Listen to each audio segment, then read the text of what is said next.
الحمد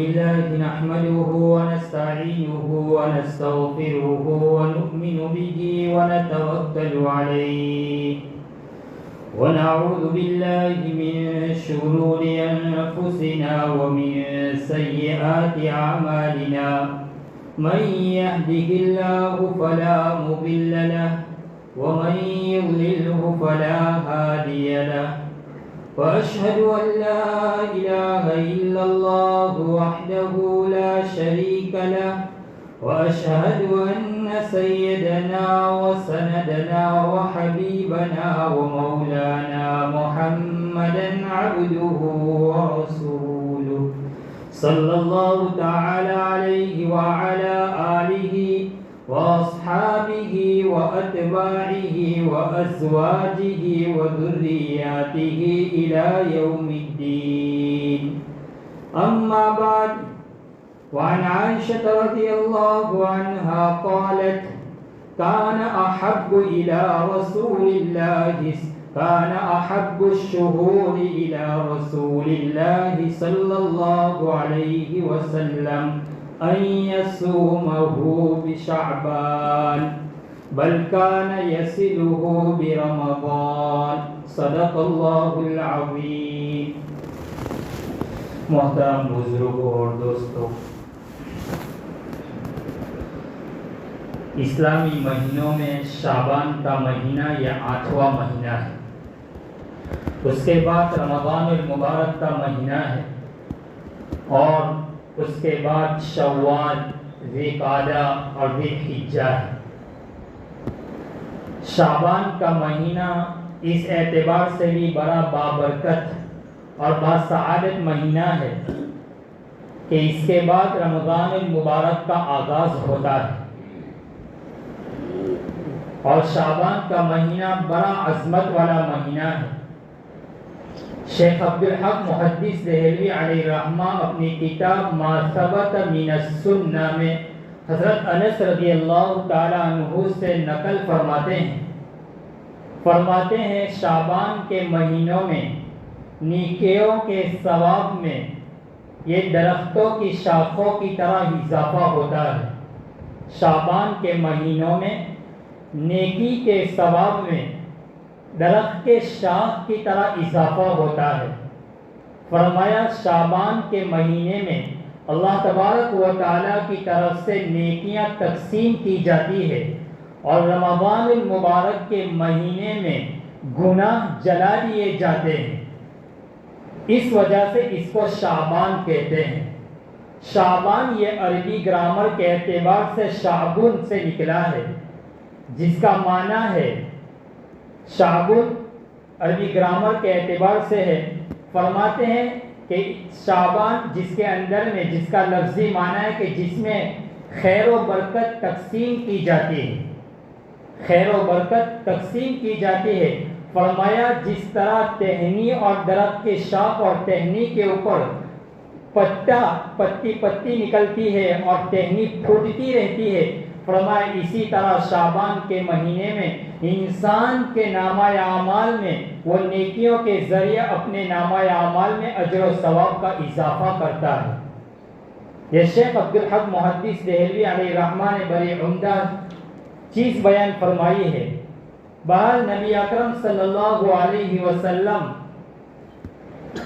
امام بیہقی علیہ رحمہ نے شعب الایمان میں یہ روایت نقل فرمائی ہے کہ اللہ کے رسول صلی اللہ علیہ وسلم یہ دعا بار بار پڑھتے تھے: اللہم بارک لنا فی رجب و شعبان وبلغنا رمضان. اے اللہ رجب اور شعبان کے مہینوں میں برکت عطا فرما اور ہمیں رمضان المبارک تک پہنچا دیجیے.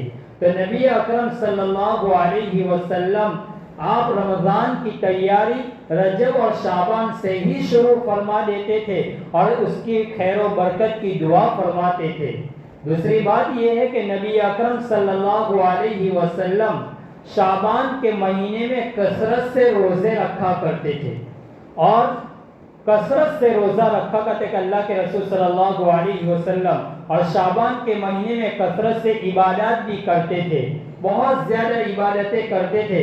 عائشہ صدیقہ عفیفہ رضی اللہ تعالی عنہ فرماتی ہے کان احب الشہور الی رسول اللہ صلی اللہ علیہ وسلم، فرماتے نبی اکرم صلی اللہ علیہ وسلم روزے رکھنے کے اعتبار سے سب سے زیادہ پسندیدہ جس مہینے کو پسند فرماتے وہ شعبان کا مہینہ، جس میں آپ کثرت سے روزے رکھتے تھے۔ ان یصومہ شعبان، کہ آپ اس مہینے میں کثرت سے روزہ رکھتے تھے۔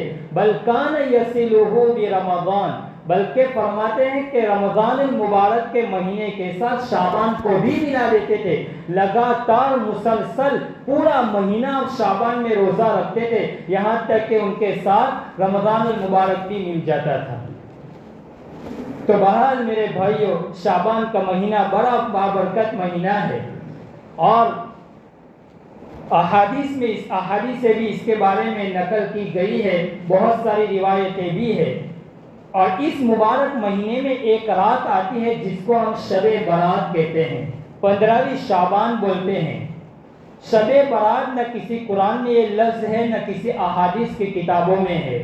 ہاں اگر احادیث کی کتاب میں ہے تو لیلۃ النصف من شعبان ہے، لیکن شب برات نہیں ہے۔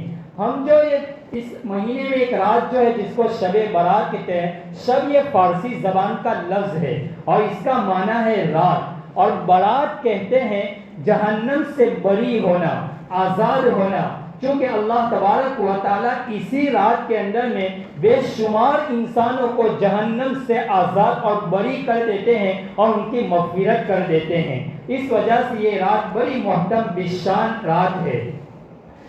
ماقبل کی امتوں کی عمر جو تھی وہ بہت زیادہ عمریں تھی، اور ان کے پاس بہت زیادہ وقت بھی تھا، بہت ساری وہ عبادت کرتے تھے، لیکن اس امت کی عمریں بھی بہت تھوڑی سی ہے۔ تو اللہ تبارک و تعالیٰ نے اس امت کے اوپر بڑا احسان فرمایا ہے کہ کچھ راتیں، کچھ مہینے، کچھ دن ایسے رب کریم لے آتے ہیں کہ جس میں اللہ فرماتے میرا بندہ اس رات میں عبادت کر لے اور 1000 راتوں اور 1000 دنوں کا ثواب اپنے ذخیرہ اعمال میں جمع کر لے۔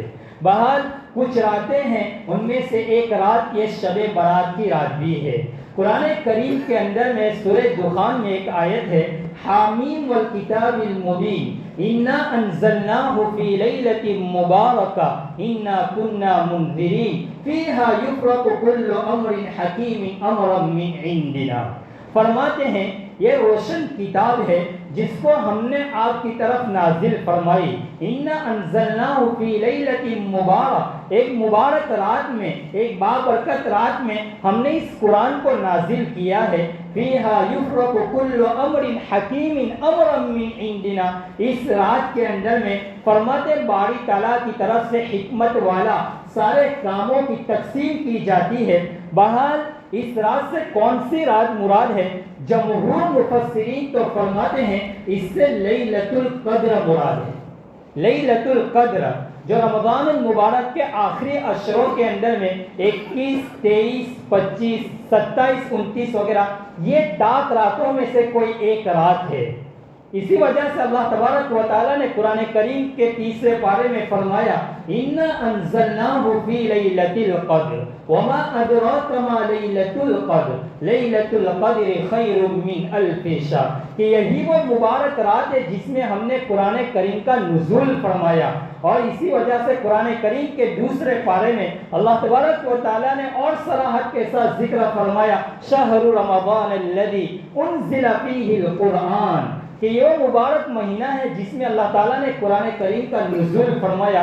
لہذا اگر یہ کہنا کہ شب برات کا تذکرہ اسی آیت میں ہے، یہ بڑی نافہمی اور نہ سمجھ کی بات ہے۔ بہرحال قرآن کریم میں کسی بھی جگہ شب برات کا تذکرہ نہیں آیا، البتہ 10 روایتیں ایسی ہیں کہ جس میں شب برات کا تذکرہ ملتا ہے۔ لہذا بہت سارے لوگ اس بات میں افراط اور تفریط کا شکار ہو گئے۔ کچھ لوگوں نے تو یہاں تک انکار کر دیا کہ شب برات کی کوئی حقیقت نہیں ہے، کوئی حقیقت نہیں ہے، فرمایا اس رات میں جاگنا، اس رات میں عبادت کرنا اس کی کوئی اصل نہیں ہے۔ اور کچھ لوگوں نے اتنا زیادہ اس میں غلو کر دیا کہ اس رات کو لیلۃ القدر کی رات سمجھ لی، اس رات کے اندر میں گویا تمام